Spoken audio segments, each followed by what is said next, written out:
नमस्ते, प्रणाम। हम खेसारी लाल यादव सबके पैर छू के प्रणाम कर रहा हूँ।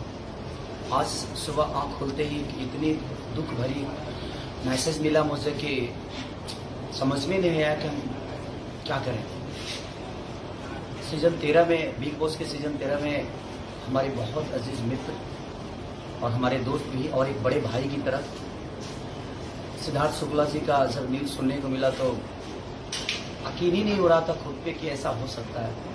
क्योंकि मैं सीजन 13 में हमारी लड़ाइयाँ भी दोनों भाइयों की हुई, वो प्यार की लड़ाइयाँ थी। और मैं जब सीजन 13 के बिग बॉस से बाहर आ रहा था तो सबसे ज़्यादा अफसोस सिद्धार्थ शुक्ला जी को ही हुआ था, क्योंकि मैं उनको बाबा बोलता था और हमारी कोई पहले से परिचय नहीं थी। लेकिन बिग बॉस के सीजन 13 में ही हमारी मुलाकात उनसे हुई। वो बड़े अच्छे इंसान भी थे, अपनी कोई भी बात निधड़क बोलते थे और इस उम्र में जाना भी कुछ अजीब सा लगा। तो क्या बोल सकते हैं, बस मैं भगवान से ही प्रार्थना करूंगा कि उनकी आत्मा को शांति दे और ऐसे लोगों को इतनी जल्दी मत बुलाओ उस वक्त, क्योंकि अभी बहुत कुछ करना था। इस इंडस्ट्री को बहुत आशा थी उनसे, हम सबको आशा थी।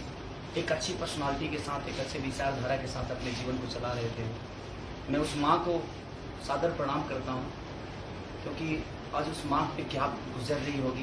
क्योंकि मैं सिद्धार्थ बाबा के माँ से भी मिला था जब फाइनल में मैं गया था, तो बड़ी प्यारी है वो।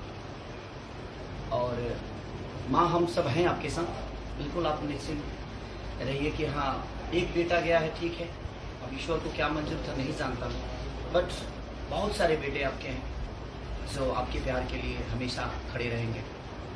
तो दिल से ये दुख भरी बातें हैं, क्या बोल सकता हूँ मैं, बट मैं ईश्वर से ही प्रार्थना करूँगा कि भगवान ऐसे अच्छे लोगों को और इतनी जल्दी मत बुलाइए, ये धरती सुनी सुनी हो जाती है। Thank you.